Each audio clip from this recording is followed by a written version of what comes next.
الحمد لله وكفى وسلام على عباده الذين اصطفى أما بعد فأعوذ بالله من الشيطان الرجيم بسم الله الرحمن الرحيم هو الله الذي لا إله إلا هو عالم الغيب والشهادة هو الرحمن الرحيم هو الله الذي لا إله إلا هو الملك القدوس السلام المؤمن المهيمن العزيز الجبار المتكبر سبحان الله عما يشركون هو الله الخالق البارئ المصور له الأسماء الحسنى يسبح له ما في السماوات والأرض وهو العزيز الحكيم صدق الله العظيم قال النبي صلى الله عليه وسلم سبحان الله وبحمده عدد خلقه ورضا نفسه وزنة عرشه ومداد كلماته اللهم صل على محمد النبي الأمي وعلى آله وسلم تسلیما او كما قال علیہ الصلاۃ والسلام۔ عزت و احترام کے لائق بھائیوں، بزرگوں، عزیز ساتھیوں، قرآن عظیم الشان کی ایک آیت مبارکہ جس میں اللہ تبارک و تعالی فرماتے ہیں هل يستوي الذين يعلمون والذين لا يعلمون انما يتذكر اولو الالباب۔ اللہ رب العزت یہ فرماتے ہیں کیا علم والے اور بے علم برابر ہو سکتے ہیں؟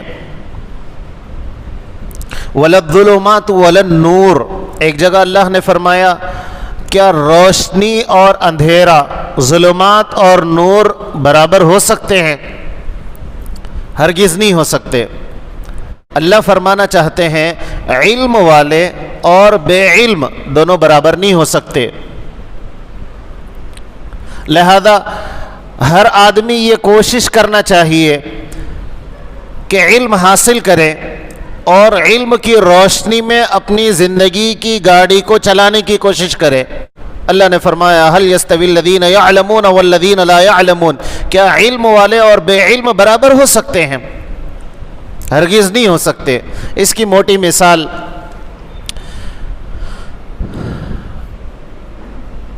گھر میں کسی آدمی نے بیگ وغیرہ ہوتے ہیں نمبر والے، تو اب 4 بھائی ہیں، ایک بھائی نے اس بیگ میں سامان رکھے اور اس نے نمبر لاک کیا۔ اب وہ چلا گیا سفر پر، اب اس میں جو شے ہے اس کی ضرورت گھر والوں کو ہے، اب اس بیگ کو سب مل کر چیک کر رہے ہیں۔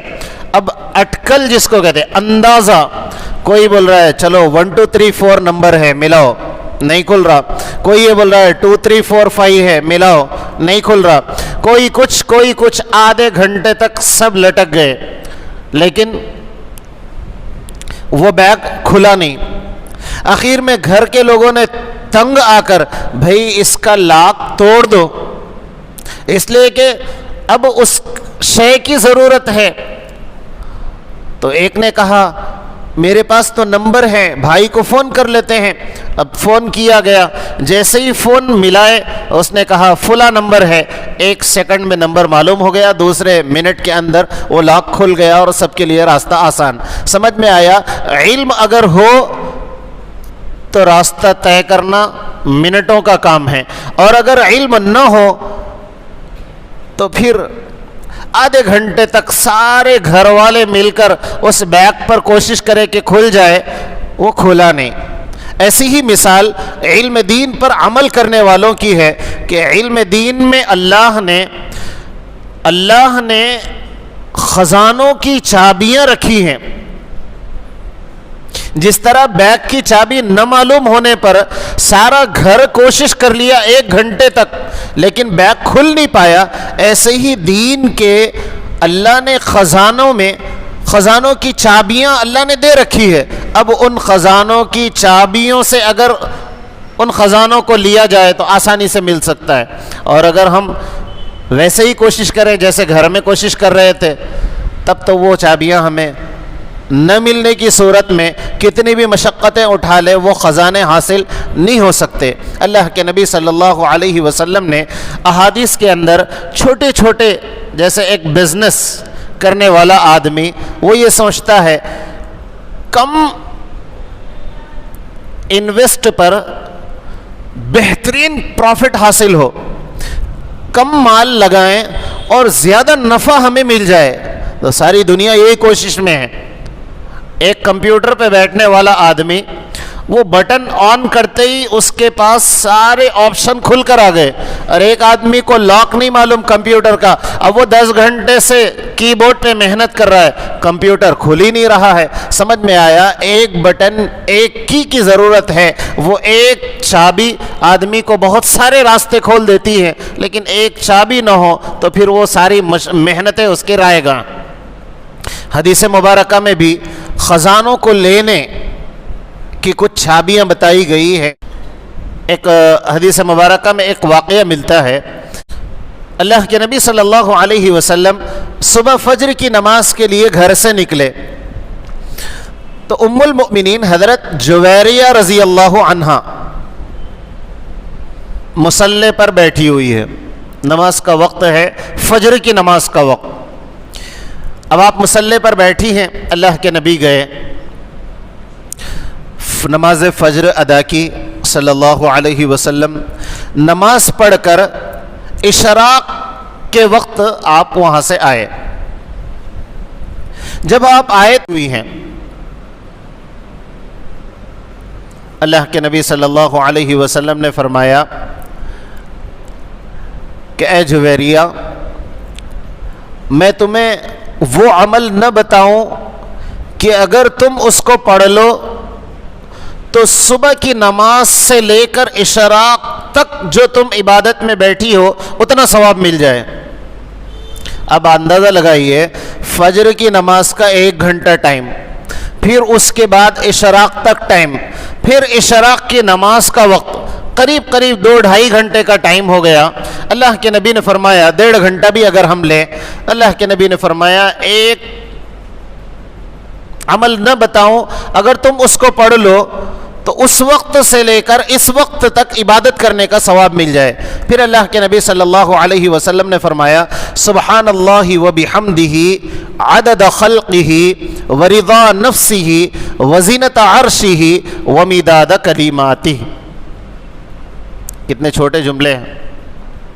سبحان اللہ وبحمدہ عدد خلقہ ورضا نفسہ وزینت عرشہ ومداد کلماتہ. یعنی بندہ اللہ سے یہ کہہ رہا ہے کہ اللہ کی ذات پاک ہے، سبحان اللہ وبحمدہ، ساری تعریفیں اسی کے لیے.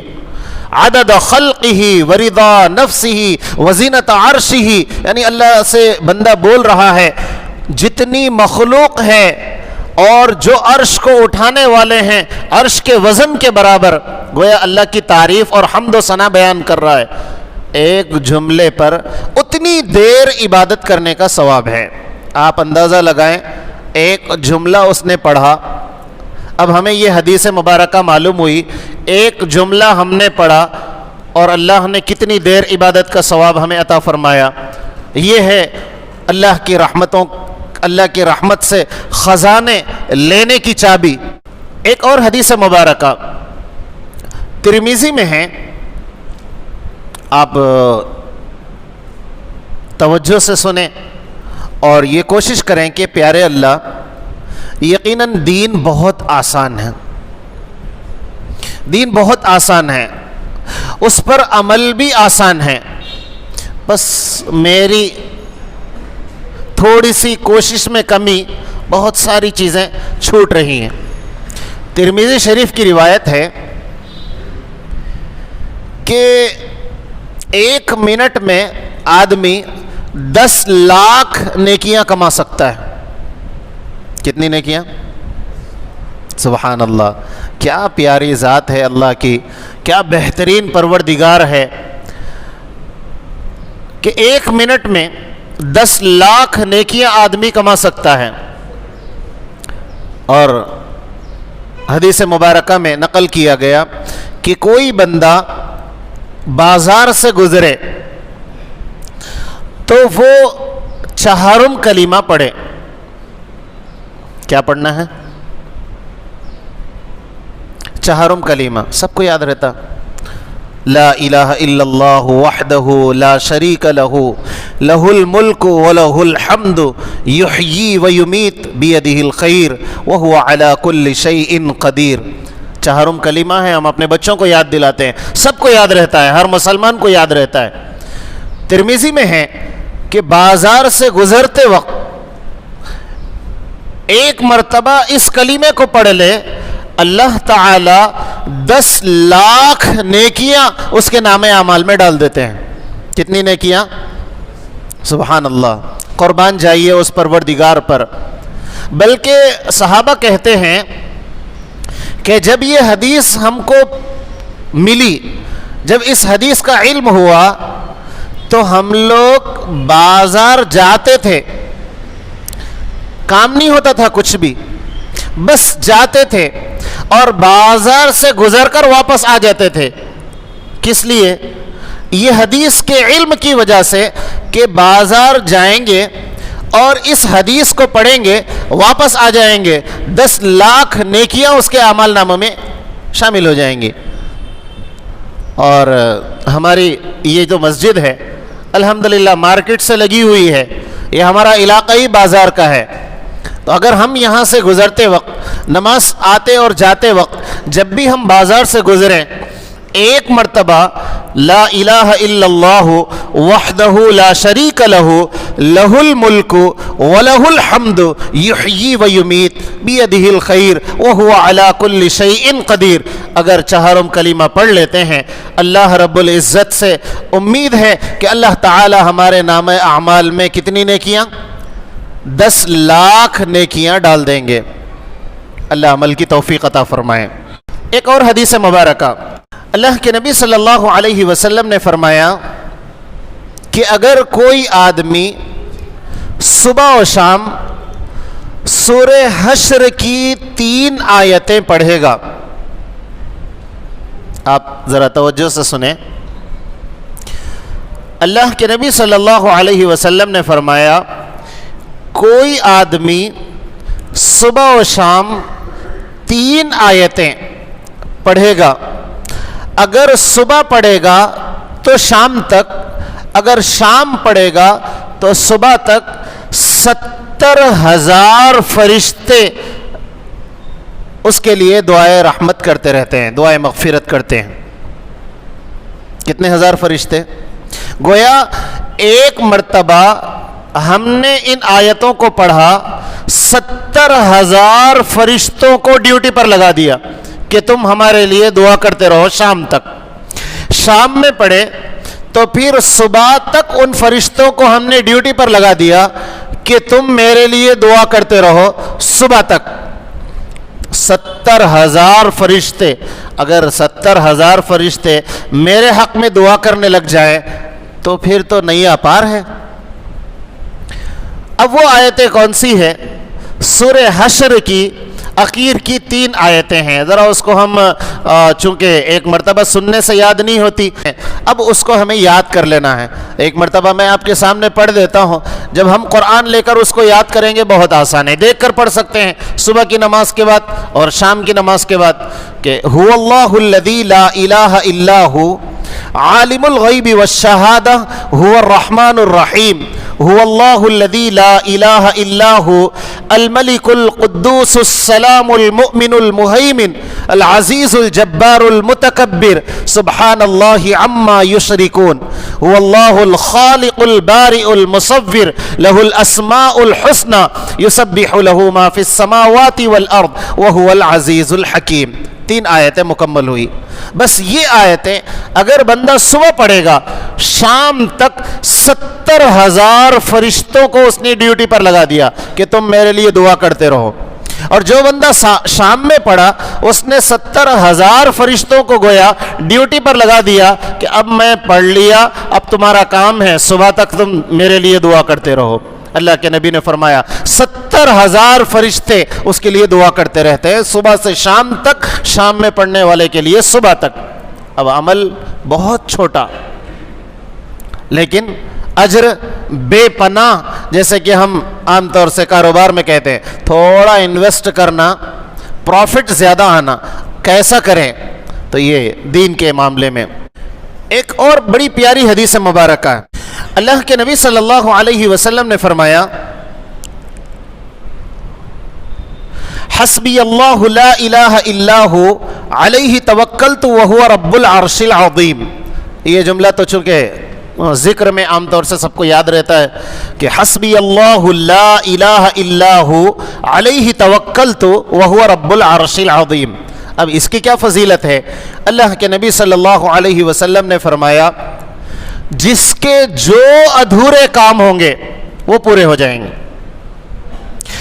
جس کے جو ادھورے کام ہیں وہ پورے ہو جائیں گے. کوئی پریشان ہے میرے بچی کا نکاح نہیں ہو رہا، رشتے آ رہے ہیں واپس چلے جا رہے ہیں، اس کا کام مکمل ہو جائے گا.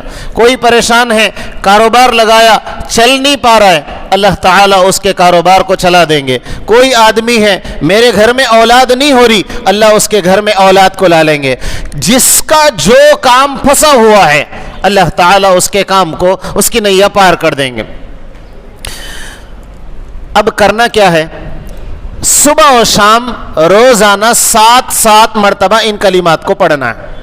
صبح 7 مرتبہ، شام میں 7 مرتبہ، ہر ادھورا کام پورا. اور کون ایسا آدمی ہے اس مسجد میں بیٹھے ہوئے، ہم غور کریں پوری مسجد میں کون ایسا ہے جس کے کام اٹکے ہوئے نہیں ہیں؟ کون ہے؟ سب کی گاڑی کہیں نہ کہیں پھنسی ہوئی ہے. کوئی رزق سے پریشان، کوئی گھر سے پریشان، کوئی کاروبار سے پریشان، کوئی بزنس سے پریشان، کوئی اولاد سے پریشان، کوئی قرضوں سے پریشان، کوئی عملیات سے پریشان، کوئی شیاطین سے پریشان. پتہ نہیں ہر ایک کی گاڑی کہیں نہ کہیں اٹکی ہوئی ہے. اور اللہ کے نبی صلی اللہ علیہ وسلم نے فرمایا ہر ادھورے کام پورے ہو جائیں گے. لیکن کیا ہے؟ صبح و شام پابندی کے ساتھ اس کو یہ گولی کھانی پڑیں گی. حسبی اللہ لا الہ الا ہو علیہ توکلت وہو رب العرش العظیم. صبح 7 مرتبہ، شام میں 7 مرتبہ. اب اللہ کرے کہ ہمیں توفیق عطا فرمائے. اب جب ہم پڑھتے ہیں تو اللہ تعالیٰ کی ذات سے امید ہے کہ اللہ تعالیٰ ہماری گاڑی بھی پار کرا دیں گے. ایک اور بڑی پیاری حدیث، حفاظت خداوندی. بہت سارے لوگ، کہیں کسی کے گھرانے جادو سے پریشان ہیں، آصف سے پریشان ہیں، اور کسی کے ذہن میں یہ رہتا میرے بچے خوبصورت ہیں، 2 دن میں 1 مرتبہ نظر لگتے رہتی. اور کسی کے ذہن میں یہ رہتا کہ میرے کاروبار میں ٹینشن ہے. اب حفاظت کی ضرورت ہے، کیا کرنا؟ تو اللہ کے نبی صلی اللہ علیہ وسلم نے بہترین فارمولہ بتایا. ہر نماز کے بعد 1 مرتبہ آیت الکرسی پڑھو. کیا پڑھنا ہے؟ اگر میں فجر کی نماز کے بعد آیت الکرسی پڑھوں گا ظہر تک اللہ میری حفاظت کریں گے. ظہر میں پڑھوں گا عصر تک اللہ میری حفاظت کریں گے. عصر میں پڑھوں گا مغرب تک، اور مغرب میں پڑھوں گا عشاء، اور عشاء میں پڑھوں گا تو فجر تک. کس کی حفاظت؟ پروردگار کی حفاظت. اچھا، ایک فضیلت نہیں ہے اس کی. اللہ کے نبی صلی اللہ علیہ وسلم نے فرمایا اگر کوئی پڑھے گا تو عشاء میں پڑھے گا، فجر تک اللہ حفاظت تو کریں گے. اگر اس بیچ میں مر گیا جنت میں جانے سے اس کو کوئی طاقت روک نہیں سکتی. سبحان اللہ. گویا اس نے یہ سرٹیفکیٹ اپنے ہاتھ میں لے لیا کہ اب میں جنت میں جانا، خالی موت بیچ میں دروازہ ہے. ادھر مرا ادھر جنت. ادھر کیا ہے؟ اپنے کو یہ دروازے پہ بھروسہ نہیں آتا. اپنے کو کون سے دروازے پہ بھروسہ آتا؟ اجمیر شریف گئے تو وہاں پر سال میں 2-4 مرتبہ ایک دروازہ کھلتا. اس دروازے کا نام باب بہشت ہے، جنت کا دروازہ. اب کیا ہے وہ؟ 1 مرتبہ ایسا گھس گئے تو بابا بولتے وہ آئے گا جس کو بابا بلائے گا، تم آئے تم جنتی. اپنے کو وہاں بھروسہ آتا. اور یہاں اللہ کے نبی صلی اللہ علیہ وسلم فرما رہے ہیں اگر ظہر میں پڑے گا، عصر سے پہلے مرے گا، اس کو جنت میں جانے سے کوئی طاقت روک نہیں سکتی. یعنی صرف موت آڑے ہے. ایسا موت آئی ادھر جنت. سبحان اللہ، کیا بہترین عمل ہے. کرنا کیا ہے؟ نماز کے بعد 1 مرتبہ آیت الکرسی پڑھنا ہے. اس نماز میں پڑھے گا، اگلی نماز تک اللہ اس کی حفاظت بھی کریں گے. ساتھ ہی ساتھ اگر موت وہ آدمی کامیاب۔ چہارم کلمے کی ایک فضیلت میں بازار سے گزرنے کی بتایا، ایک اور حدیث مبارکہ میں چہارم کلمہ فجر کی نماز کے بعد اگر کسی سے بات کیے بغیر 10 مرتبہ پڑھ لیتا ہے تو پھر 5 نعمتیں اس کو ملتی ہیں۔ کتنی نعمتیں؟ چہارم کلمہ 10 مرتبہ پڑھتا ہے، 5 نعمتیں اس کو اللہ عطا فرماتے ہیں۔ ایک 10 نیکیاں اس کے کھاتے میں پڑ گئی، دوسرے 10 گناہ اللہ اس کے معاف کر دیں گے، تیسرے 10 غلام آزاد کرنے کا اس کو ثواب ملے گا۔ 10 غلام آزاد کرنا اتنا ثواب اس کو ملتا ہے۔ اور اللہ کے نبی صلی اللہ علیہ وسلم نے فرمایا شیطان اس سے اللہ اس کی حفاظت کرتے ہیں، چوتھی فضیلت۔ اور 5ویں فضیلت یہ ہے کہ مصیبتیں اللہ اس سے ہٹاتے رہتے ہیں۔ 10 نیکیاں ملی، 10 گناہ معاف ہوئے، 10 غلام آزاد کرنے کا ثواب ملا، اور مصیبتوں میں اللہ اس کے مددگار ہیں، اللہ حفاظت بھی کر رہے ہیں۔ کرنا کیا ہے؟ خالی چہارم کلمہ 10 مرتبہ فجر کے بعد پڑھنا ہے۔ ایک آخری حدیث بتا کر میں اپنی بات کو مکمل کروں کہ آپ نے سنا ہوگا اسم اعظم کے بارے میں۔ اللہ کے ناموں میں ایک نام ہے جو زبردست ہے، جس کو اسم اعظم کہا جاتا ہے۔ اس نام کے ذریعے سے اگر کوئی بندہ دعا کر لے 100% اس کی دعا قبول ہوتی ہے بغیر شک کے۔ اب آپ سب کے ذہن میں آ رہا ہوں گا ارے وہ کون سا نام ہے، میں بھی دعا میں اللہ کا وہ نام لے لیا تو میری دعا قبول۔ ایک اللہ کا نام ہے جس کو اسم اعظم کہا جاتا ہے، اگر اپنی دعا میں اس نام کو لے لے اللہ اس کی دعا کو قبول کر لیتے ہیں۔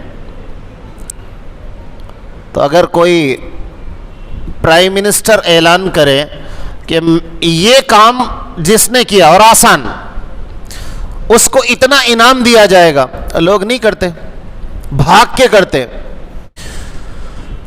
تو میں یہ بتا رہا تھا اسم اعظم، تو اسم اعظم کی فضیلت تو ہم گزشتہ سن لیے، اب مجھے اسم اعظم نہیں بتانا ہے۔ ایک اور حدیث مبارکہ جس میں اللہ کے نبی صلی اللہ علیہ وسلم نے فرمایا کہ جو بندہ 27 مرتبہ روزانہ مومنین کے لیے، اللہ کے بندوں کے لیے دعا کرتا ہے، کتنے مرتبہ؟ 27 مرتبہ، 27، تو اللہ تعالی اس کو چند دن تک اس عمل کے کرنے کی وجہ سے مستجاب الدعوات بنا دیتے ہیں۔ مستجاب الدعوات سمجھتے ہیں؟ مستجاب الدعوات کا مطلب ادھر ہاتھ اٹھا کے اللہ یہ کر دو، ادھر مکمل۔ جو آدمی ہاتھ اٹھا کر دعا کیا اللہ یہ کام پورا، اللہ یہ کام پورا، ویسے آدمی کو بولتے ہیں مستجاب الدعوات، جس کی دعائیں ہمیشہ قبول ہوتی اس کو کہا جاتا ہے مستجاب الدعوات۔ اب میری بات جھوٹی ہو سکتی، دنیا میں ہر ایک کی بات جھوٹی ہو سکتی ہے، لیکن پیارے نبی صلی اللہ علیہ وسلم کی بات تو جھوٹی نہیں ہو سکتی، اس پہ تو ہمارا یقین ہے، اور اگر اس پہ شک ہے تو ایمان کا مسئلہ ہے۔ اور اللہ کے نبی فرما رہے ہیں اگر روزانہ 27 مرتبہ کوئی مسلمان و مومنین کے لیے دعا کر لے، اللہ تعالی چند دن اس عمل کی وجہ سے اس کو مستجاب الدعوات بنا لیں گے۔ اب وہ کیسے دعا کرے گا؟ اس کو اللہ کے نبی صلی اللہ علیہ وسلم نے سکھایا ہے، اللہم اغفر للمؤمنین والمؤمنات والمسلمین والمسلمات، یہ دعا پڑھنا ہے۔ یہ دعا 27 مرتبہ روزانہ گویا اس دعا کو کرنا ہے۔ چند دن تک اگر یہ عمل کرتا رہے گا اللہ اس کو مستجاب الدعوات بنا دیں گے، یعنی جب وہ ہاتھ اٹھائے گا اللہ اس کی دعا قبول کر لیں گے۔ اور دعا کے الفاظ میں کیا ہے؟ اللہم اغفر، اللہ مغفرت کر دیجئے، مؤمنین والمؤمنات، مسلمین والمسلمات، اللہ ساری دنیا کے مومنین مومنات، مسلمان مرد مسلمان عورتوں کے گناہوں کو معاف کر دیجئے۔ اگر روزانہ 27 مرتبہ بولے گا اس دعا کو اللہ کے سامنے، یعنی دعا کرے گا، اگر چند دن تک اس عمل کو باقی رکھے گا اللہ اس کی ہر دعا کو قبول فرما لیں گے۔ اللہ سے دعا ہے کہ اللہ تعالی ہمیں بھی یہ جو چھوٹے چھوٹے اعمال آئے ہیں صحیح سمجھ کی عمل کی توفیق نصیب فرمائے۔ یہ وہ چابیاں ہیں جس کی وجہ سے انسان کو اللہ کے خزانوں سے اللہ کے خزانے لینے کی یہ چھوٹی چھوٹی چابیاں ہیں۔ اللہ کرے کہ اللہ تعالی میرے بھی اور ہم سب کے ذہن میں مضبوطی سے بیٹھائے اور اللہ ان چھوٹے چھوٹے اعمال کا شوق عطا فرمائے۔ آمین وآخر دعوانا ان الحمد للہ رب العالمین۔